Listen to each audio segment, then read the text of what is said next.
आत्मा वही जायते पुत्र, पिता की आत्मा ही पुत्र के रूप में जन्म लेती है।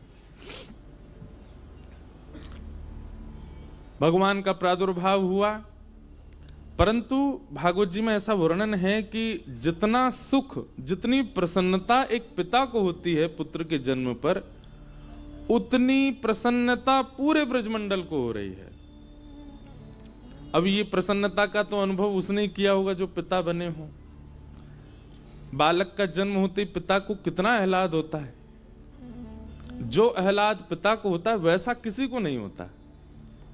हाँ ठीक है, माँ को भी होता है, दादा दादी सबको होता है, पर पिता का एक वो ना अप्रकट आह्लाद होता है। पिता जो बैठे हैं वो जानते होंगे।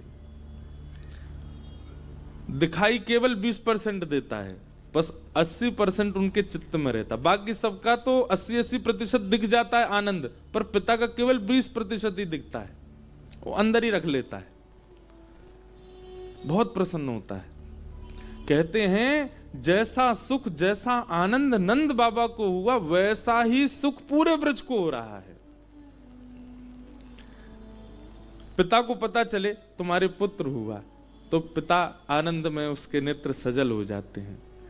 अब ये बात किसी को पता चले उसके हृदय नेत्र सजल थोड़ी होते, पर ब्रजमंडल में जिसको भी पता चला कि नंद जी के लाला हुआ, सबके नेत्र सजल हो गए। कहां तक कहें, भागवत जी में ऐसा वर्णन है कि जिस घर में बालक जन्म लेता है उस घर के लोग अपना घर सजाते हैं। हमारे घर लाला भयो, पर पूरे ब्रजमंडल के सब ब्रजवासी अपनों घर सजा रहे हैं। सबके घर के बाहर तोरण बन रहे हैं, सबके घर के बाहर केला के, कदली के फल के वृक्ष लगाए जा रहे हैं, सबके घर के बाहर वेद ध्वनि हो रही है, सबके घर के बाहर आनंद उत्सव मन रहा है।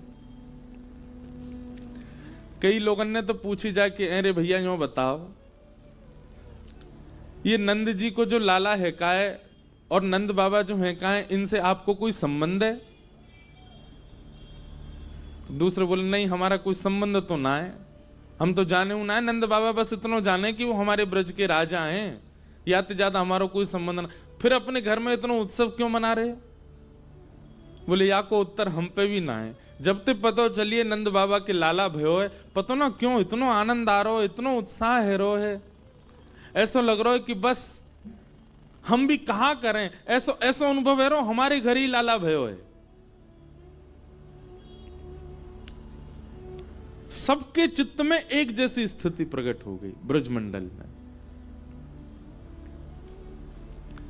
केवल नंद बाबा नहीं लुटा रहे हैं, हर अटारी पर एक एक ब्रजवासी खड़ा है, हर छत पे एक एक ब्रजवासी खड़ा है और अपने घर की जो बहुमूल्य सामग्री है उसको ले जाकर के लुटा रहे हैं।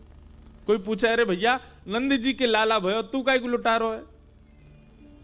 बोले पतो ना काहे को, मुंह को भी बड़ो सुख मिल रहा है, ऐसा लग रहा है कि मेरे ही लाला भयो है का। ऐसी स्थिति पूरे ब्रज में हो गई है। भागवत जी कहती हैं रमा क्रीडन मभुन नृपः, इतना लुटाया गया, इतना धन लुटाया गया, इतनी आनंद के साथ में वृष्टि की जा रही है सामग्रियों की, सोना चांदी हीरे जवाहरातों की परत बन चुकी है पूरे 84 कोस में। मतलब लूटने वालों के घर में भी जगह नहीं बची, तो जितना लुटाया जा रहा है वो गिर गिर करके पृथ्वी भूमिगत ही हो गया है।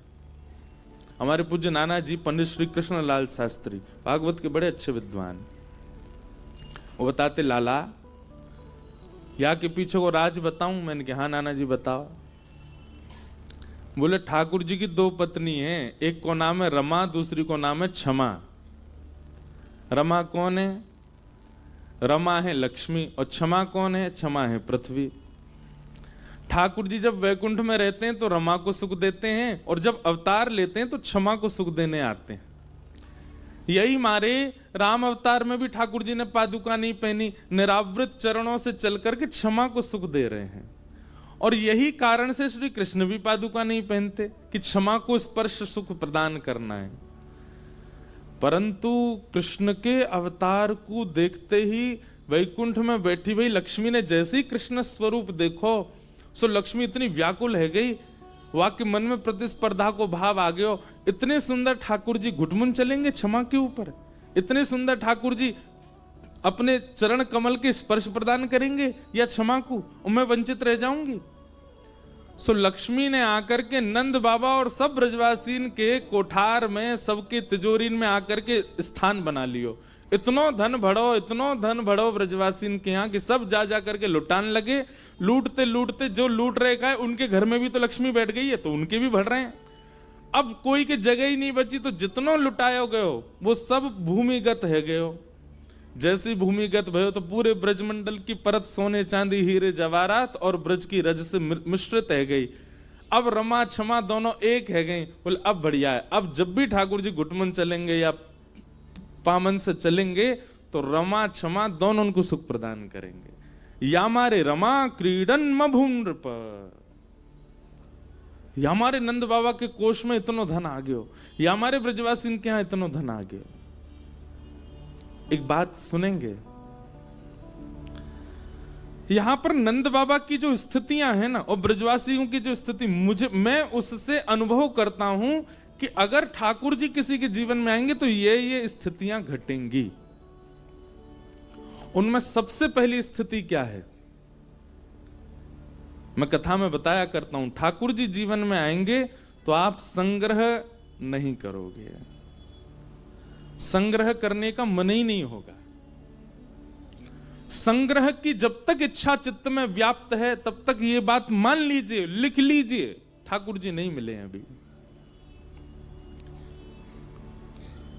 ठाकुर जी जब आएंगे तब इच्छा क्या हो जाएगी, प्रदान करो, जितना हो सके दे दो, जितना हो सके लौटा दो, जितना हो सके कहीं खर्च कर दो, किसी को प्रदान कर दो। जब ठाकुर जी जीवन में आएंगे ऐसी स्थिति बन जाएगी। महापुरुषों को देखो आप, उनको आप कुछ भी प्रदान करो वो दुगना करके उसको कहीं व्यय करवा देते। क्यों? भगवत प्राप्त है। भगवत प्राप्त व्यक्ति का ये प्रथम लक्षण होगा, वो संग्रह नहीं करेगा, इकट्ठा नहीं करेगा। और यदि इकट्ठा किया भी है, कहीं से ले भी लिया है, तो कहीं ना कहीं वो भगवत कार्य में ही उसका व्यय कर देगा। ये उसका स्वरूप होगा।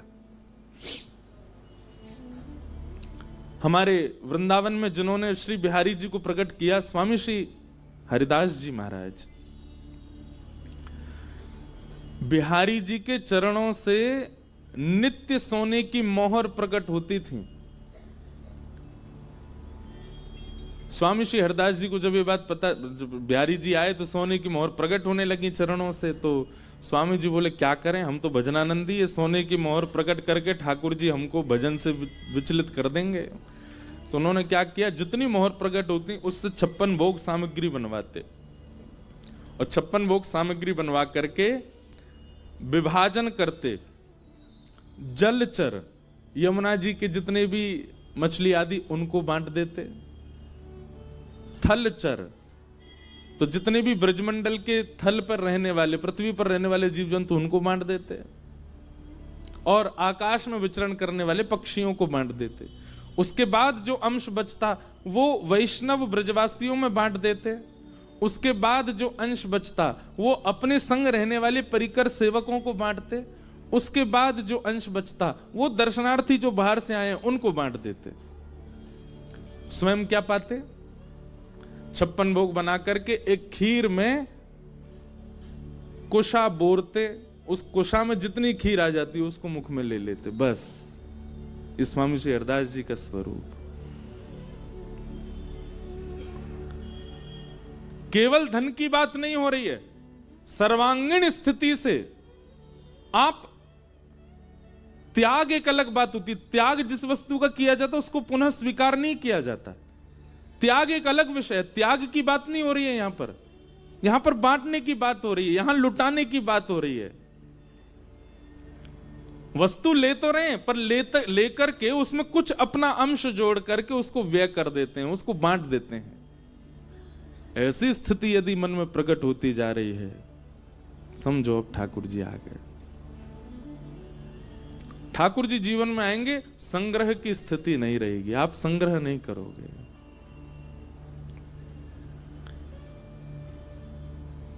दूसरा, ठाकुर जी यदि जीवन में आ गए तो देहाभिमान शून्य हो जाओगे। कब सो रहे हैं, कब खा रहे हैं, अभी हमारी प्रायोरिटी क्या होती है? अभी प्रायोरिटी में कहीं ना कहीं सोना है, अभी प्रायोरिटी में नाश्ता है, अभी प्रायोरिटी में भोजन है, अभी प्रायोरिटी में संध्या भोजन है। पर ठाकुर जी जब जीवन में आ जाएंगे तो ये जितने भी शारीरिक प्रायोरिटीज है ना, ये सारी एक कोने होती चली जाएंगी। अब निद्रा प्रधानता नहीं है, निद्रा केवल इसलिए है तो इतना सो लें कि हमारे तन को रोग ना लगे, बस इतना ही सोओगे आप, इतना ही पाएंगे कि जिससे तन चल सके, वही पहनेंगे जिससे जाड़ा ना लगे, सर्दी ना लगे, वही पहनेंगे जिससे थोड़ा बस तन ढक जाए। बहुत व्यवस्थित रहने की स्थिति नहीं रहेगी, ठाकुर जी जीवन में आ जाएंगे। आप यदि बहुत व्यवस्थित रहते हैं, व्यवस्थित रहने का मतलब समझ रहे हैं, एक एक चीज का बारीकी से ध्यान रखते हैं, मेरे बाल कैसे हैं, मेरे कान कैसे, मेरी आंखें ठीक हैं कि नहीं है, मेरे हाथों का सब रंग तो उतर नहीं रहा, काले पड़ जाएं तो कुछ लगा लो, ये कर लो, वैसे इस प्रकार से जो रहना प्रारंभ कर दे बहुत देहाभिमानी होकर के, कहीं ना कहीं भगवत प्राप्ति में कोई अभी दूरी है, आप देहाभिमान शून्य हो जाओगे। जिन भेषा मेरो सावरो रीझे, जिन भेषा मेरो सावरो रीझे, सोही भेष ओ मैं तो सोही भेष धरूंगी, मैं तो सोही भेष धरूंगी, धरूंगी। मैं बैरागन हूँगी, मैं बैरागन हूँगी। जिन भेषा मारो सांवरो रीछे, तन की जो स्थिति है ना, कब खा रहे हैं, कब पी रहे हैं, कब सो रहे हैं, कब जाग रहे हैं, कब ये सारी स्थितियों से आप परे हो जाओगे, उत्सवात्मक जीवन हो जाएगा। उत्सवात्मक जीवन मतलब उत्सव तभी हो सकता है जब आप देह से व्यवस्थित नहीं हो। घर में ब्याह चल रहा है, सगे भाई का ब्याह हो रहा है और आप करो और 10 बज गए अब तो मैं सोने जाऊंगा, तो बाकी लोग क्या कहेंगे, अरे पागल, घर में ब्याह है, आज भी तेरे को सोने की पड़ी है। क्यों? ब्याह के समय ही हम ऐसा क्यों कहते हैं कि भाई आज भी तुझे सोने की पड़ी है? ठाकुर जी के संबंध में ये बात क्यों नहीं कहते हैं? ठाकुर जी घर में विराज रहे हैं तो सोवे की पड़ी है। लाल जी ने अभी सुबह तक कछु पायो नहीं दे तो को पराठे पावे की पड़ी है। हम व्यवहारिक जीवन में, व्यवहारिक समाज में इस बात को प्रस्तुत कर देते हैं कि भाई ऐसा ऐसा हो रहा है और तुमको अपने तन की पड़ी, अपनी पड़ी है। ये अपनी पड़ी वाली बात हम हमेशा संसार में प्रयोग करते हैं।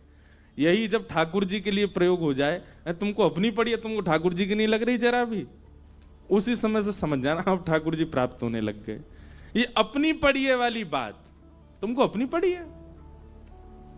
ठाकुर जी विराज रहे तुम्हारे माथे, इनकी सेवा करो, उनकी सेवा के लिए निद्रा को काटो, उनकी सेवा के लिए भोजन व्यंजन को काटो, उनका पहले ध्यान रखो।